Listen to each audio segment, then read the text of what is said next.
إن الحمد لله نحمده ونستعينه ونستغفره ونعوذ بالله من شرور أنفسنا ومن سيئات أعمالنا من يهده الله فلا مضل له ومن يضلل فلا هادي له وأشهد أن لا إله إلا الله وحده لا شريك له وأشهد أن محمدا عبده ورسوله أما بعد فإن خير الحديث كتاب الله وخير الهدي هدي محمد صلى الله عليه وسلم وشر الأمور محدثاتها وكل محدثة بدعة وكل بدعة ضلالة وكل ضلالة من النار.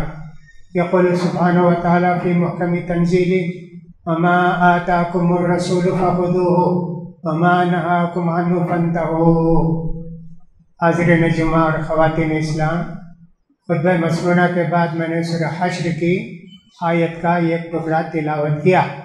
اس آیت مبارکہ کے اندر اللہ تعالی ارشاد فرماتے ہیں رسول جو بھی تم کو دیں اس کو مان لو، لے لو، اس پر عمل کرو، اور جس چیز سے بھی رسول تم کو منع کریں اس کو چھوڑ دو، رک جاؤ، اس کام کو نہ کرو.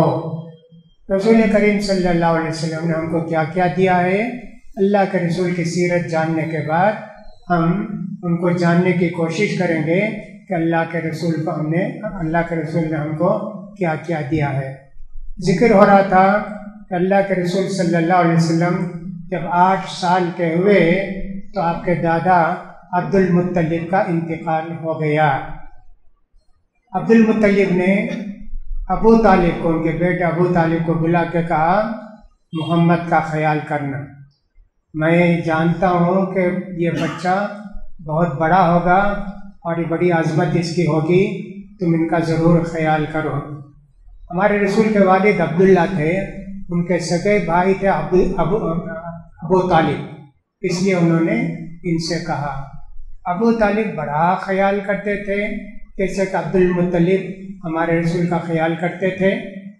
ابو طالب کے بچے کو زیادہ تھے، آمدنی بہت کم تھی، کھانا وانا پکتا کچھ بھی تو بچے آپس میں لڑتے کھانے کے لیے، مجھے دے تجھے دے. اللہ کے رسول صلی اللہ علیہ وسلم جب ان کے ساتھ بیٹھ کر کھاتے تو سب کو کھانا پسند تھا، سب پیٹ بھر کے کھاتے. کتنی باتیں اللہ کے رسول صلی اللہ علیہ وسلم کی زندگی میں ابھی بچپن سے ہی شروع ہو گئی. اتنی سب باتیں اللہ کے رسول صلی اللہ علیہ وسلم کے بچپن سے ہی شروع ہو گئی. یہ ساری علامتیں ان لوگوں کے لیے فائدہ دیں گی جو ایمان لانا چاہیں. ابو طالب اتنا سب کچھ دیکھے، ایمان نصیب نہیں ہو، ایمان نہیں لائے. اسی لیے اللہ نے کہا ہدایت دینا میری ذمہ داری، میرے ہاتھ میں ہے نا. ان اللہ یہدی من یشاء، جس کو اللہ چاہتا ہے اس کو ہدایت دیتے، ایسا اللہ نے کہا. تو دیکھیے اتنا سب دیکھا ابو طالب، پھر بھی ایمان کی توفیق نہیں ہوئی. اپنے گھر والوں کی، خاندان والوں کی، اپنے دوستوں کی اور قریش کے بڑے جاہلوں کی بات مان کے آخر میں انہوں نے یہ کہا کہ میں باپ دادا کے دین پر مرتا ہوں. اللہ اکبر. پھر اس کا ایسا ہوا کہ ابو طالب ساتھ لے کر سوتے تھے ہمارے رسول صلی اللہ علیہ وسلم.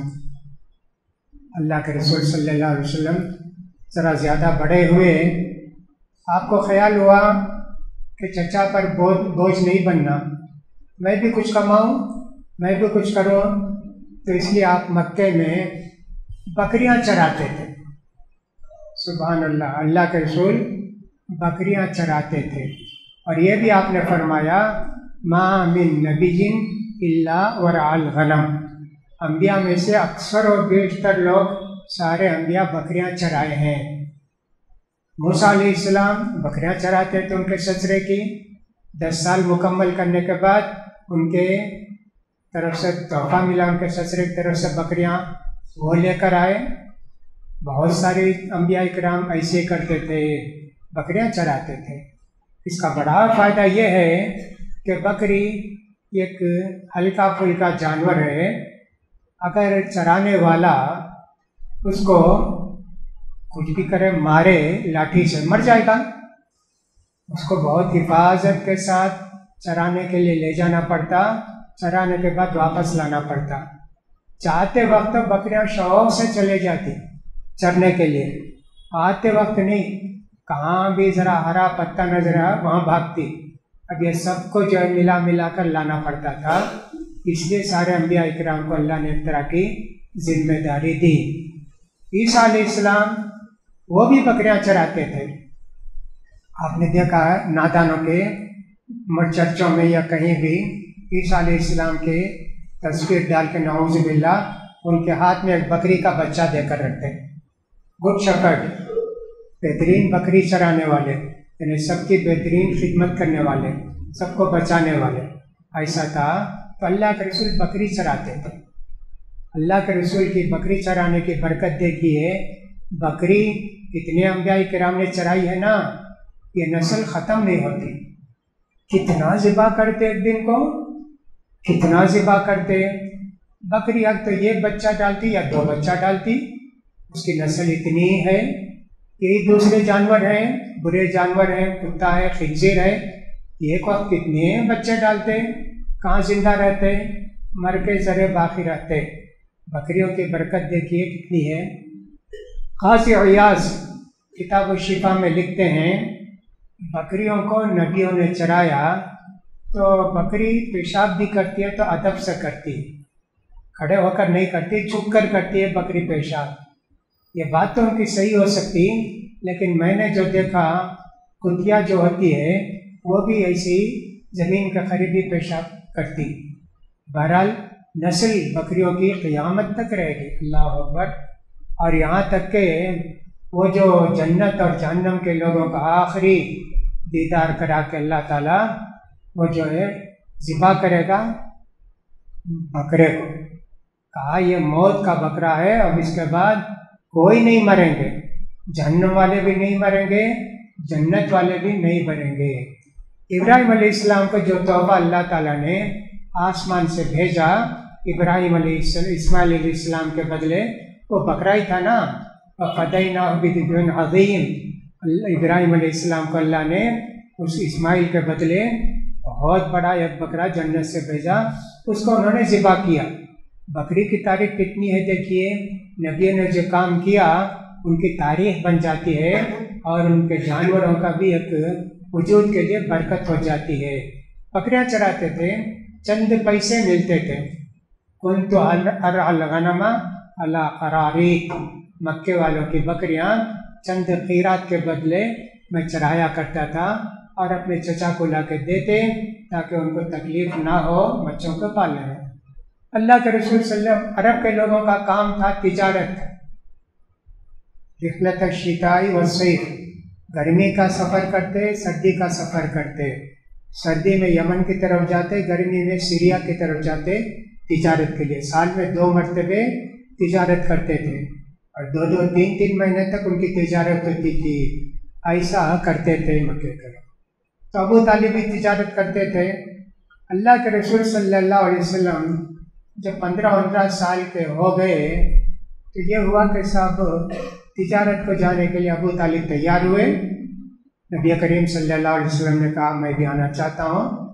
ابو طالب نے کہا نہیں مت آؤ، بہت دن لگتے ہیں، بہت محنت ہوتی ہے، سفر ہوتا ہے، جتنا بھی بولے اللہ کے رسول نہیں مانتے تھے، ابھی 15 سال کرے ہوں گے۔ خیر چلو، لے کر گئے ابو طالب، مکے سے لے کر گئے نبی کریم صلی اللہ علیہ وسلم کو، جن کی عمر 15 سال رہی ہوگی۔ راستے میں ایک بستی کا نام تھا، ایک شہر کا نام تھا بصرہ۔ ایک بصرہ ہے وہ نہیں، بصرہ۔ عام طور پر اس زمانے میں بھی راستوں میں وہ چرچ بناتے تھے۔ مسلمان بھی عام طور پر راستوں میں مسجدیں بناتے تھے۔ پہلے جب یہاں اسلامی حکومت رہتی، مسلمان رہتے تھے، راستوں میں مسجد بناتے تھے اور سرائے بناتے تھے، مسافروں کے رہنے کے لیے بناتے تھے۔ تو اس طرح چرچ بنایا کرتے تھے۔ تو وہاں کا جو راہب پوپ تھا اس کا نام تھا بحیرہ، وہ اپنے چرچ میں مشغول رہتا تھا۔ یہ لوگ جا کے وہاں درخت رہتا تو اس کے جھاڑ کے نیچے لوگ آرام کرتے۔ کبھی ضرورت پڑی تو جا کے اس سے پانی مانگ لیتے یا کھانے کی چیز کوئی ضرورت تو جا کے اس سے لے لیتے تھے۔ اب کی مرتبہ ایسا ہوا کہ اللہ کے رسول بھی ساتھ تھے نا، 15 سال کا بچہ سمجھو یا اور بھی کم عمر رہی ہوگی، 12 سال رہی ہوگی، تو یہ لگ جا کر درخت کے نیچے پڑاؤ کیے، وہ آیا راہب، کبھی آتا نہیں، بڑا تعجب ہوا لوگوں کو، سب وہ کیوں آ رہا ہے، کیا کرنے کے لیے؟ کہا کہ صاحب مجھے خوشی ہے آج میں تمہارے سب لوگوں کی دعوت کروں، چھوٹے بڑے آزاد غلام سب لوگ میری دعوت میں حاضر ہوں، اور سب کا ولیمہ ہے، یعنی کھانے کی دعوت ہے۔ بہت خوش ہوئے کہ صاحب اس کے چرچ کے اندر کھانا تو دور کی بات ہے، جاتے بھی نہیں تھے ہم لوگ، جانے کی اجازت بھی نہیں تھی، آج آ کے بلاتا ہے۔ سب لوگ دعوت میں گئے، اللہ کے رسول چونکہ چھوٹے بچے تھے، لوگوں نے کہا تم اونٹوں کی حفاظت کرو، ہمارے سامان کے پاس رہو، ہم لوگ کھا کر آتے ہیں۔ گئے، اب اس نے دیکھا کہ صاحب سب کو گھور گھور کر دیکھتا ہے، لیکن اس نے کہا سب آ گئے؟ کہاں سب آ گئے، ایک چھوٹا بچہ ہے اس کو ہم نے چھوڑ دیا وہاں تاکہ اونٹوں کی بھی حفاظت کرے اور ہمارے سامان کی بھی رکھوالی کرے۔ کہا نہیں نہیں نہیں، ان کو بلا کے لا، فوراً بلا کے لے کے، زیادہ دور تو نہیں گئے، تو بار بار دیکھنے لگا اللہ کے رسول کو۔ بار بار دیکھنے کے بعد دونوں کندھوں کے بیچ میں جو جگہ ہے وہاں کبوتر کا انڈا ہوتا نہیں، ویسا گوشت کا لوتھڑا تھا، ابھرا ہوا گوشت تھا۔ دیکھ کر اتنا خوش ہوا، اتنا خوش ہوا کہ آخری نبی ہے یہ، ابھی 15 سال کی عمر ہے، کہ یہ آخری نبی ہے، پوری علامتیں نبوت کی ان پر واضح ہیں۔ میں ان کو دیکھ رہا تھا کہ جب درخت سے گزرتے درخت جھکتے تھے، ان کو سلام کرتے تھے، کہیں دھوپ آتی تھی تو بادل آتا تھا وہاں، یہ سب میں نے دیکھا، بہت دور سے میں نوٹ کرتے آ رہا ہوں، کیوں مجھے ایسے ہوا۔ آج ان کو کہا کہاں جا رہے ہیں؟ کہا ملک شام کو جا رہے ہیں۔ کہا اس بچے کو مت لے جاؤ، وہاں کے یہودی ان کو جان جائیں گے اور ان کو قتل کر دیں گے، اس لیے کہ یہودی یہ چاہتے تھے اسحاق علیہ السلام کی اولاد میں سے آخری نبی آنا، لیکن یہ تو اسماعیل علیہ السلام کی اولاد میں سے تھے نا ہمارے رسول کریم صلی اللہ علیہ وسلم۔ کہا ان کو مت لے جاؤ، وہاں کے یہودی ان کو قتل کر دیں گے، ان کے جان کے پیچھے پڑ جائیں گے۔ اس طرح اس نے کہا۔ ابو طالب کیا کرتے، اس کی بات مان کے واپس لے کر آ گئے، اور بعض روایتوں میں آتا کسی کے ساتھ بھیج دیے، بیٹے چلے جاؤ مکے کو۔ اور یہ بھی پوچھا اس نے ان کے والد ہیں کیا، پوچھا تو کہ کیا ہوتے ہیں تمہارے، ابو طالب سے پوچھا تو کہا میرا بیٹا۔ آپ والد ہیں؟ کہا نہیں میرے بھائی کا بیٹا۔ کہا ہاں ایسا بولو، اس لیے کہ ہماری کتابوں میں لکھا ہے یہ جب پیدا ہوں گے تو ان کے والد کا انتقال ہو چکا ہوگا۔ ایسا اس نے کہا، کیا کیا باتیں ان کی کتابوں میں ہیں۔ آج بھی انجیلوں کے اندر بہت ساری باتیں نبی کریم صلی اللہ علیہ وسلم کے تعلق سے اور دین کے تعلق سے، اسلام کے تعلق سے بہت ساری باتیں ہیں، لیکن یہودی ان کو چھپاتے ہیں، عیسائی ان کو چھپاتے ہیں، اور ہندو لوگ بھی ان کو چھپاتے ہیں۔ جیسا کہ اس سے پہلے میں نے کہا کل کی اوتار ہمارے نبی کی پیش گوئی، ان کی کتابیں بہت زیادہ ہے۔ نام کیا ہوگا وہ بھی ہے، والدہ کا نام کیا ہوگا وہ بھی ہے، کہاں پیدا ہوں گے وہ بھی ہے، سب ان کی کتابوں میں بھی ہے، لیکن چھپاتے ہیں سب کو، اس لیے کہ دین سے نفرت ہوگی، اسلام سے ان کو، اور جس کو بھی اسلام سے نفرت ہوتی ہے اللہ اس کو ہدایت نہیں دیتا۔ ہم بھی اگر دیکھیں نماز سے محبت ہوتی تو نماز پڑھتے ہیں، کیا بھی ہو جائے، بارش ہو جائے، فلاں ہو جائے، پوری طرح کوشش کرتے ہیں، نہیں ہوا تو پھر آخر میں گھر میں نماز پڑھتے ہیں۔ لیکن جن کو مسجد کی اہمیت نہیں ہوتی، ادھر ادھر پڑھ لیتے ہیں، کبھی گھر میں پڑھ لیا، کہیں اور پڑھ لیا، کہیں کچھ کیا، تو ایسے لوگوں کو نماز کی توفیق نہیں ہوتی ہے۔ تو دیکھو ابو طالب کو اسلام کی توفیق نہیں ہوئی، اور یہ ان لوگوں کو حسد کی وجہ سے توفیق نہیں ہوئی کہ وہ اسلام قبول کریں۔ اس طرح کی باتیں ہیں، تو ابو طالب لے کر آ گئے۔ اب اللہ کے رسول صلی اللہ علیہ وسلم کی عمر 20 سال کے قریب بھی تو مکے کے اندر ایک حلف الفضول ایک تھا، ایک انجمن تھی، ہے نا۔ اس سے پہلے یہ ہوا کہ اللہ کے رسول 20 سال کے ہو گئے تھے، 20 سال کے ہو گئے، بہت بڑی لڑائی ہوئی مکے کے اندر۔ حالانکہ 4 مہینوں میں لڑنا حرام ہے، اس کے باوجود لڑائی ہوئی۔ اس کو بولتے ہیں حرب الفجار، حرب الفجار میں بے حیائیوں کی یا کہ اللہ کے حکم کو نہ ماننے کی لڑائی۔ مزینہ یہ قبیلہ تھا اور دوسرا ایک قبیلہ تھا، دونوں کے اندر ایک مرتبہ لڑائی ہو گئی۔ وہ لڑائی چلی کتنے دن چلی، کتنے سال چلی۔ انہوں 4 قتل کریں، وہ 4 کو قتل کریں، وہ 5 کو قتل کریں، 6 کو قتل کریں۔ آخر میں دیکھے کہ سب ختم ہو رہے ہیں، یہ کیا کہ سب آئندہ سال ہم لوگ ایسا کریں، اس لڑائی کو ختم کریں، آئندہ سال یہ لڑائی شروع کریں۔ دوسرے سال لڑائی شروع کرنے کا وقت سب جمع ہوئے۔ کہا ایک آدمی نے اس میں اٹھ کے، کیا کرو گے تم؟ کہا تم جو بولے گے وہ کریں گے، مرو تو مرو گے، لڑو تو لڑیں گے، کاٹو تو کاٹیں گے، کٹو تو کٹ جائیں گے۔ کہا نہیں، میں عتبہ بن ربیعہ ہوں، میں تم سب کا سردار ہوں، یہ لڑائی ہمیشہ کے لیے ختم۔ اس آخری مرتبہ اللہ کے رسول بھی تھے ان کے ساتھ، اور ان کی برکت ہو کہ لڑائی بھی ختم ہو گئی، حرب الفجار ختم ہو گئی یہ لڑائی۔ اس طرح اللہ کے رسول کی برکتیں نبی بننے سے پہلے کتنی زیادہ تھیں۔ اسی طرح یہ ایک آدمی کچھ سامان لے کر آیا بیچنے کے لیے مکے میں۔ عمرو بن عاص ایک بہت بڑا سرکش تھا اور بہت بڑا مغرور تھا، سامان خرید لیا، پیسہ نہیں دیا، جا کے بولتا تو کہا جا پیسہ نہیں دوں گا، کیا کرتا کر لے۔ ایسی بہت مرتبہ بولا، یہ آدمی کیا کرے گا، باہر سے آیا ہوا آدمی، مکے میں کون جانتے، صفا پر چڑھ کے چیخا، لوگوں میری مدد کرو، لوگوں میری مدد کرو۔ سارے لوگ جمع ہوئے، کیا بات ہے؟ کہا کہ دیکھو فلاں آدمی نے میرا سب سامان خرید لیا، قیمت مانگتا ہوں تو پیسہ نہیں دیتا ہے، مہربانی کر کے آپ لوگ دلائیے، مدد کیجیے۔ فوراً لوگ جمع ہوئے، 5 لوگ جمع ہوئے، جمع ہو کے انہوں نے کہا دیکھو اب مکے کو جو بھی آئے گا باہر سے، ان کے مال کی، جان کی، آبرو کی، عزت کی ہم حفاظت کریں۔ ایک سوسائٹی بنائے، اس کا نام تھا حلف الفضول۔ وہ پیکٹ کے، اس میں اللہ کے رسول بھی ایک آدمی تھے، اللہ کے رسول بھی تھے۔ یہ سب لوگ پہلے مل کر جا کر عمرو بن عاص کے گھر کو پہنچے۔ کہا تو نے سامان لیا اس سے؟ کہاں، قیمت دیا؟ کہا نہیں دیتا۔ کہا نہیں دینا پڑے گا تو۔ یہ سارے لوگ آئے تو ڈر گیا، وہ سارے بڑے بڑے سردار لوگ۔ کہا ٹھیک ہے میں قیمت دے دیتا ہوں، دے دیا، وہ چلا گیا۔ اس کے بعد سے ہر سال مکے کو آنے والوں کی حفاظت، مکے والے یہ حلف الفضول والے ہر محلے میں رہ کے ان کی خدمت کرتے تھے۔